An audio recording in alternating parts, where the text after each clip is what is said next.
Təəssüf ki, yəni qınanıldım, çox pis şəkildə qınanıldım. Yox, mən deməzdim, qınanılmaq məncə səbəbi başqa ola bilər. Mən əgər icazə verirsə, bir səmimi olaraq deyim.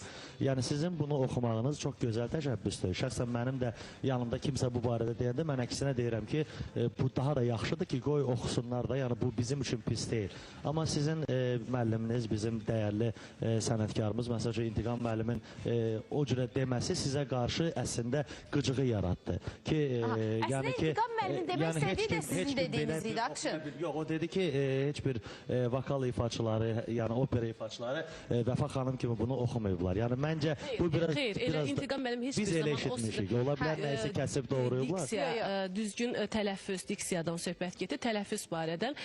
Onu niyə deyirlər? Onu çünki İntiqam müəllim yəni sənəti ilə də məncə öz sözünü demiş. Pedagog barədə dedi. Çünki niyə? Bütün tamaşaçılar demək olar ki, onu yazır ki, mahnının sözlərini indi başa düşdüm.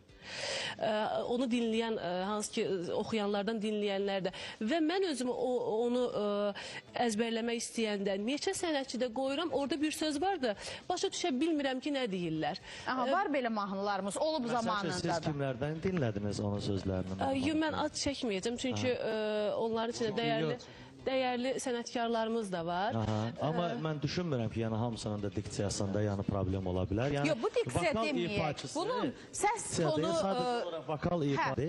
Yəni ki, onlar var sinə səsi, var beyin səsi, var boğaz səsindən ifalar. Yəni onlar artıq o pastanovka ilə onu ifa eləyəndə istər-istəməz damakda səsləndiyi üçün, yəni orada ola bilər ki, biraz fərqli. Bəlkə də bu çox normal bir şeydir. İntiqam müəllim də yəni onu sözləri... Yəni mən nəyi demək istəyirəm? Yəni İntiqam müəllimin siz deyirsiniz ki, bəs məndə yenə də mənə qarşı hər hansısa bir agresiyalar oldu. Mən sizə şəxsən yəni bir tamaşaçı olaraq və yaxud da bir sənət yoldaşı olaraq deyirəm ki, o agresiyanın da səbəbi siz deyilsiniz. Yəni ona görə ki, yox ki, siz oxumusunuz, ona görə sizə qarşı agresiya var. İstər-istəməz, yəni bu söz olanda, istər-istəməz sənətkarlar tərəfindən artıq o agresiya yaranmağı yəqin ki, realdır. Yəni ona görə deyirəm.